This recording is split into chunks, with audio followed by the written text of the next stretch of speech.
Vamos iniciar nossa oração reflexiva. Em nome do Pai, do Filho e do Espírito Santo. Amém. Grande Pai, meu Criador, Criador de cada um que está aqui, eu te suplico que envie sobre nós, sobre cada um de nós, que estamos aqui participando hoje, ao vivo, desse estudo, também sobre todos aqueles que irão participar ou irão assistir nesta reunião gravada. Mandai sobre nós teu Santo Espírito, abrir os ouvidos da nossa alma para ouvir e acolher a tua vontade. Senhor Deus, esse final agora das quartas moradas já está um pouco difícil para mim, né, entender e poder estar ajudando outras pessoas a entenderem também, mas eu quero pedir ao Senhor o teu auxílio. Nós aprendemos até hoje que o Senhor é aquele que ilumina a nossa inteligência e nos mostra e nos guia por onde o Senhor quer. Eu, por mim mesmo, Pai Santo, eu não consigo me ajudar nem ajudar ninguém, então eu sou totalmente dependente do Senhor para tentar ajudar outras pessoas também. No final das contas, Pai, eu me coloco à tua disposição para que o Senhor auxilie estas pessoas por mim. Ainda que eu seja mau, eu sou mau, eu sou pequeno, limitado, ainda assim o Senhor é grande, é poderoso, e o Senhor pode fazer por uma pequena criatura como eu a tua obra. É isso que eu te suplico hoje, neste momento, meu Pai. Que o teu Filho Jesus Cristo seja louvado, seja glorificado, adorado pelas pessoas que ouvirem e abraçarem este caminho proposto, apresentado por Santa Teresa d'Ávila. Muito obrigado, Pai Santo, tu eres grande. Nós precisamos do Senhor. Eu te suplico, venha em nosso auxílio para esta reunião de hoje e iluminai os nossos caminhos para as próximas reuniões. Isso eu te suplico, meu Pai, em nome do Pai, e do Filho, e do Espírito Santo. Amém. Então nós vamos iniciar aí no número 8, ou continuar no número 8, e pretendemos terminar as quartas moradas hoje. Nesta oração de recolhimento, não se há de deixar a meditação nem o trabalho do intelecto. Deveria tê-la explicado antes da outra, a dos gostos divinos, da qual falei primeiro. A oração de recolhimento é muito inferior e princípio para se chegar à oração dos gostos divinos, a qual torno agora. Aí tá comentando, pessoal, que essa oração, primeiro ela fala, né, devia ter explicado a oração de recolhimento, a dos gostos divinos. Por quê? Porque ela vem primeiro. Ela é como se fosse um pré-requisito para você começar a ter a oração dos gostos divinos, que elas são superiores, essas orações dos gostos. E aí ela fica explicando aqui que nessa oração de recolhimento, a gente não deve deixar, né, não se há de deixar a meditação, nem o trabalho do intelecto.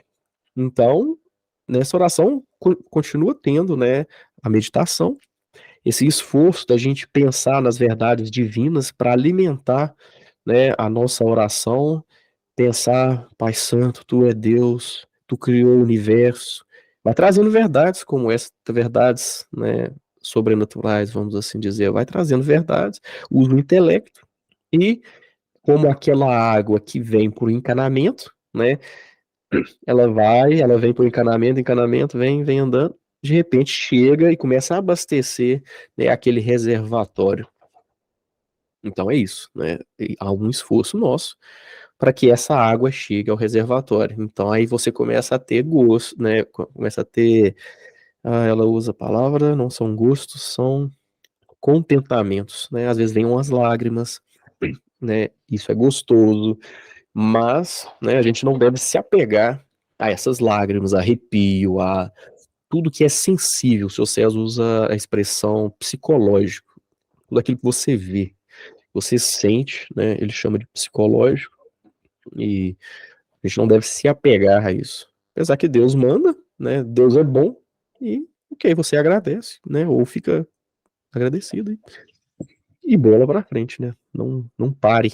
Como disse em outro lugar, não é água trazida por aquedutos, jorra da fonte, do manancial. Aqui ela tá falando da oração dos gostos divinos, tá bom, pessoal?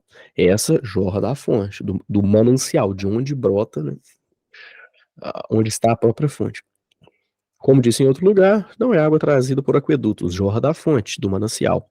É essa a causa de se deter o intelecto. Melhor dizendo, ele é detido. Vê que não entende o que quer, e assim anda de cá para lá, estonteado, sem se deter em coisa alguma. A vontade, pelo contrário, tem grande quietude em seu Deus, e muito lhe pesa esse bulício do intelecto. Não deve fazer caso, seria perder muito do que está fruindo. Deixe-o e deixe-se a si mesma nos braços do amor. Sua Majestade lhe ensinará o modo de agir. Este se resume quase inteiramente em sentir-se indigna de tanto bem e empregar-se em ação de graças. Ela está comentando, né, pessoal, né, a vontade, né, e a inteligência, a gente já tinha comentado, eles se uniram nas quartas moradas, se uniram a Deus, né, então eles estão bem próximos ali de Deus.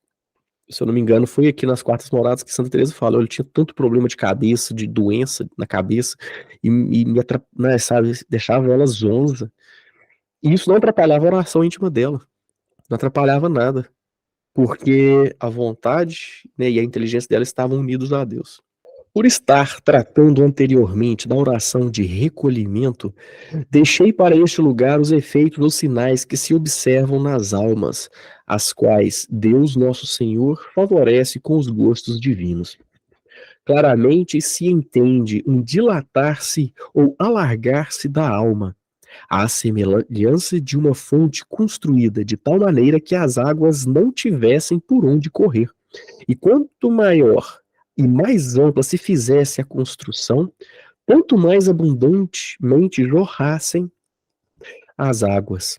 Assim parece acontecer nessa oração, além de muitas outras maravilhas que Deus opera na alma, com a finalidade de ir habilitando e dispondo nela, depositar todas as suas graças. Então aí, pessoal, ela comenta, né, essa oração dos gostos divinos, que onde a água brota, né, brota do interior da nossa alma, do próprio Deus que habita a nossa alma. Ali é como se a nossa alma fosse dilatando.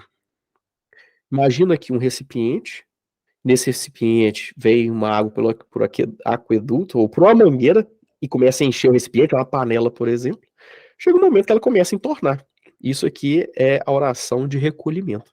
Tem aí a oração dos gostos divinos, que é como se dessa panela brotasse de dentro a água, só que essa panela não tem a parte superior. E assim que essa água vai enchendo a panela, já não tem espaço mais, né? Ela não jorra para fora, ela não sai. Mas e essa panela como se começasse a expandir, né? Então, ou seja, um dilatamento da alma. Comenta até aqui, ó. Além de muitas outras maravilhas que Deus opera na alma, com a finalidade de ir habilitando e dispondo para nela depositar todas as suas graças. Então, assim, Deus tem muitas graças para depositar na nossa alma, mas para isso nós temos uma alma pequena. Ele precisa dilatar a nossa alma. É igual aquela comparação, né? Maria era cheia de graça. Se eu for cheio de graça, da graça de Deus, eu posso, às vezes, ser um copo desse aqui, ó, né? O copo vai enchendo, eu vou estar cheio da graça, mas o cheio significa 500 ml. Mas, né, Maria era um oceano, né?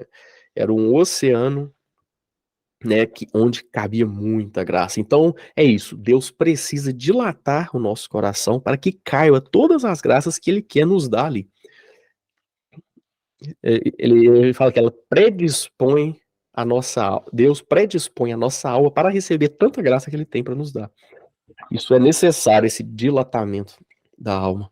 Com essa dilatação e suavidade interior, não fica atada, como antes, nas coisas do serviço de Deus. Caminha com muito mais liberdade. Não vive coagida, nem com medo do inferno. Perde o temor servil, e embora mais temerosa de ofender a Deus, sente grande confiança de que experimentará a suprema felicidade da sua perseverança. Oh, perdão, de sua presença, a suprema felicidade de sua presença. Já não tem, como antes, receio de fazer penitência e vir a perder a saúde. Parece-lhe que, em Deus, tudo poderá fazer. Sente mais desejos de penitência do que até então. Isso aqui é importante também, pessoal, que são como que sinais que a pessoa está ali, diria que já se aproximando do final das quartas moradas, né? Nas portas das quintas moradas. Então tá falando ali, ó. A alma aqui, ela caminha com mais liberdade, como o senhor César fala. Ai, a pessoa não fica fissurada ali. Ai, eu pulei uma Ave Maria no terço. Ai, ficou faltando aquilo. Ai, aqui eu acho que eu fiz o sinal da cruz um pouco torto. Ai, eu vi, né, eu fiz o sinal, será que não ficou um sinal da cruz de cabeça para baixo? Eu já vi uns comentários assim. Então, assim, a pessoa, ela tem um coração largo. Ela quer dar muito para Deus. Olha lá pra você ver, ela não vive coagida com o medo do inferno. A pessoa perde o medo do inferno. Perde o temor servil, aquele, eu tenho que servir, que senão eu não vou pro... Ele não fica naquela ansiedade que eu tenho que servir. Não, a pessoa se tranquiliza, né? Embora mais temerosa de ofender a Deus. Então, assim, a pessoa que, né, tem um grande, apesar de perder o medo do inferno, né, tem um grande medo de ofender a Deus. Sente grande confiança de que experimentará a suprema felicidade de sua presença. Olha que legal. Uma característica aqui, desse final das quartas moradas, a pessoa sente essa confiança, eu confio, eu experimentarei a suprema felicidade da presença de Deus. Então, aqui também tem essa confiança. Já não tem como antes receio de fazer penitência e vir a perder a saúde. A pessoa aqui, ela não é ainda uma pessoa muito penitente, mas ela perde o medo de sofrer, né? Ela já não tem medo de um sofrimento que pode vir né, a, a pousar aí na sua vida, na vida dos seus familiares. Ela já não tem esse medo, apesar que ainda, né, ela é fraca para sofrer. Sente mais desejos de penitência do que até então.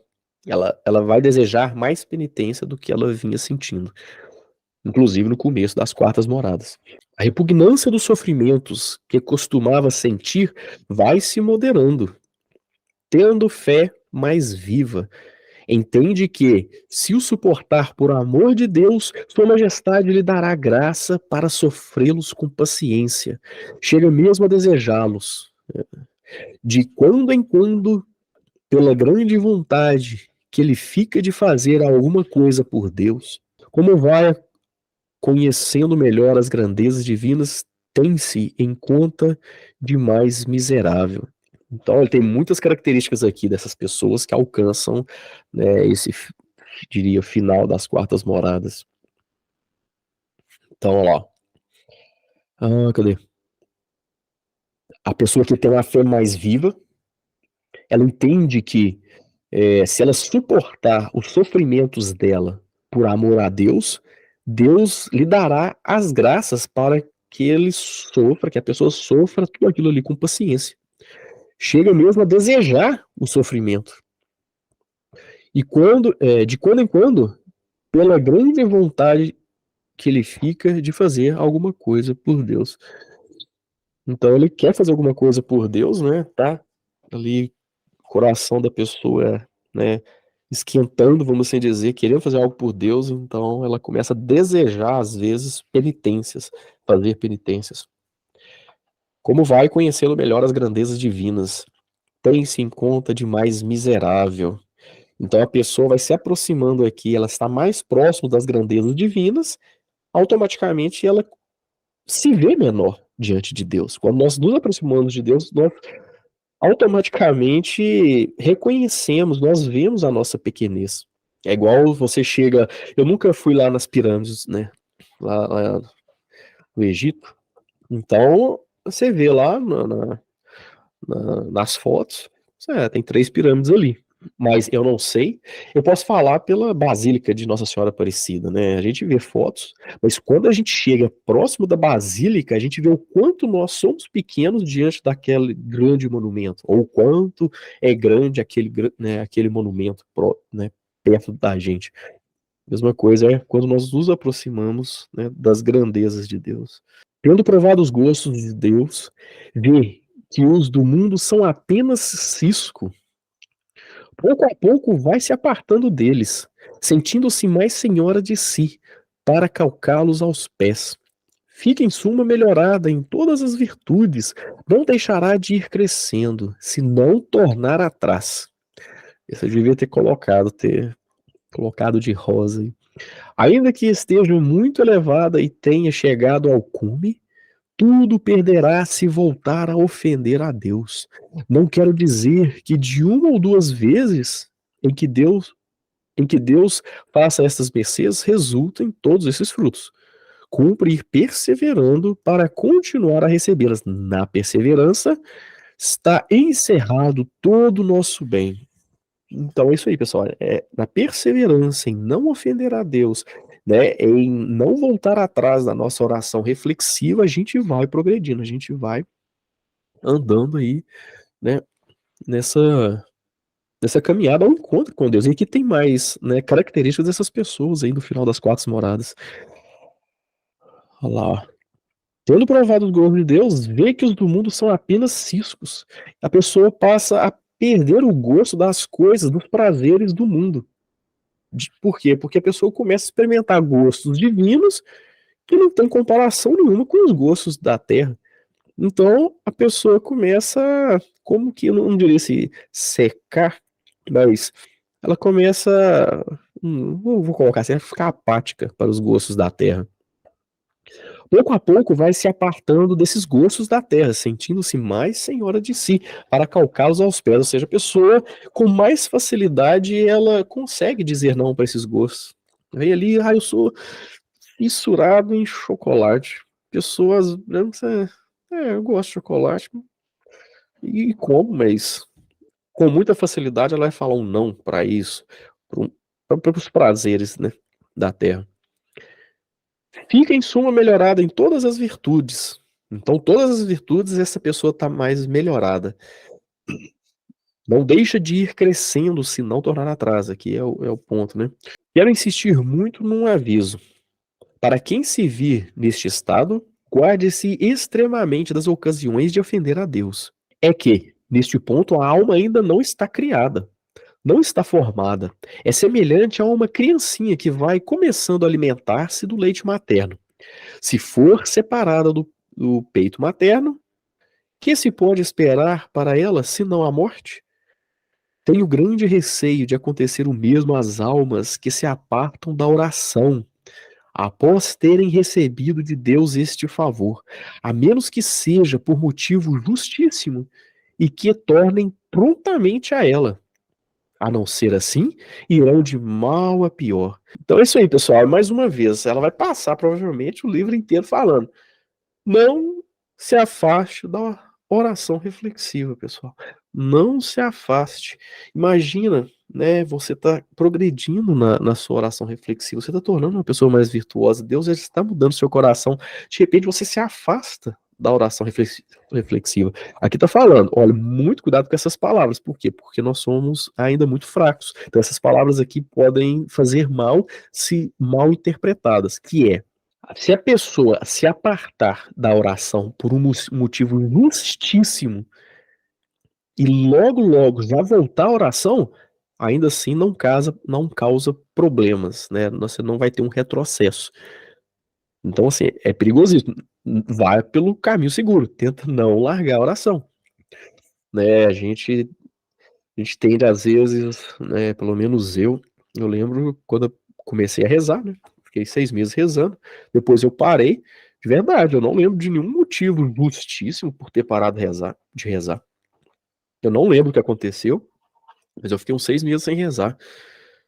foi assim, loucura. Eu poderia estar 6 meses mais rezado, né, do que eu estou hoje, né? Então, assim, né, a gente não deve voltar atrás. A gente não sabe até quando nós vamos viver nesse mundo, onde nós, né, qual o grau de amor a Jesus nós vamos atingir. Não devemos perder tempo. Muito há que temer nesse caso. Olha para você ver, ó. Conheço algumas pessoas que me causam grande lástima. Nelas fui testemunha do que digo, por se terem apartado daquele que, com tanto amor, se lhes queria dar por amigo, mostrando-o por obras. Olha para você ver. Pessoas, né, que já estavam estreitando o seu laço de amizade com Deus, né, e já estavam sendo mostrado para eles com obras, né, já estava começando a haver modificações, as obras já poderiam ser vistas, e a pessoa, ela tá, assim, eu testemunhei isso, eu vi pessoas se afastando da oração e colocando tudo a perder. Empenho-me tanto neste aviso de não se porem em ocasiões de pecado, porque o demônio faz mais questão de ganhar uma dessas almas do que muitíssimas outras não favorecidas pelo Senhor, com iguais mercês. É que estas almas podem acarretar-lhe grande prejuízo, atraindo outras atrás de si, e provavelmente produzirão muitos frutos na igreja de Deus. Basta, aliás, ao inimigo ver o particular amor de sua majestade, que sua majestade lhes mostra, para que ponha tudo em jogo com o objetivo de se perder, mesmo sem outras razões. Deste modo, são muito combatidas e, se vierem a transviar-se, será para elas muito maior a perdição do que para outras almas. Então aqui, pessoal, deixa eu voltar, mesmo que às vezes fica cansativo a gente falando, né, relendo, mas com mais ênfase, né? Mas eu acho muito importante esse pedaço.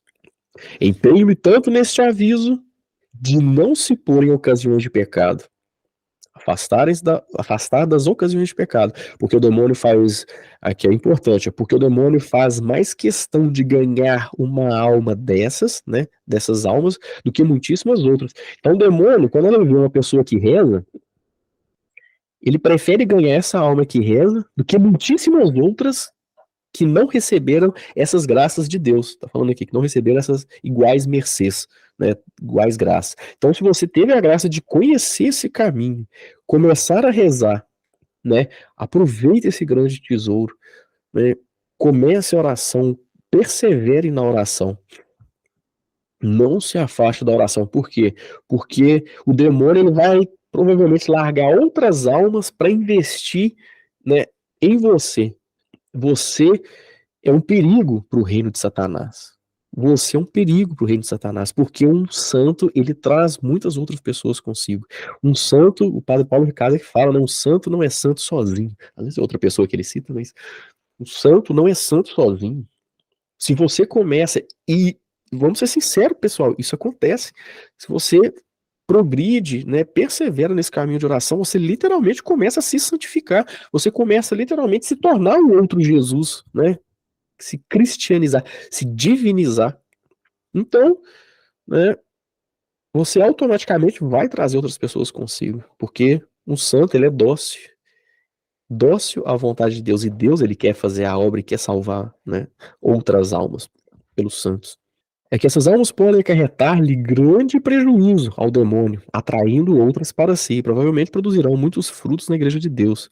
Vós, irmãs, estáis livres desses perigos, tanto quanto podemos julgar. Deus vos livre de soberba e vanglória, bem como das ilusões do demônio.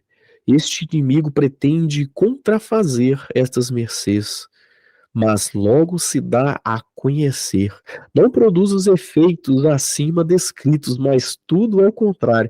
Então, o inimigo vem, entra, ele tenta desfazer tudo aquilo, né? Toda essa caminhada que está sendo feita, né? Rumo à santidade.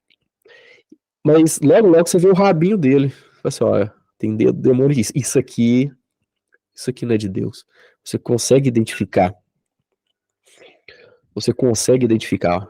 Opa, sinal de alerta, né? Tem dedo do demônio aqui. E acaba quando você identifica, né? Fala aqui que demônio não produz os efeitos que ele queria, e pelo contrário, né? No começo das quatro semanas a gente fala, né? O demônio aqui não entra, e quando entra, ele faz, como é que fala? Ele dá mais lucro do que prejuízo. Ele vem, mas vem, né? Deus tira o lucro da entrada dele nas quartas moradas. Mas Santa Teresa deixa, né, sobre aviso. Afaste-se das ocasiões de pecado. Aqui é o ponto. Então você tá rezando, tá rezando, tá rezando, tá rezando. Não se sinta seguro porque você está rezando somente. Tá rezando? Também se afaste das ocasiões de pecado. Porque o demônio, você se sente seguro ali, ele vai e te pega, né, nos pecados, por exemplo. Ele pode te pegar nos pecados.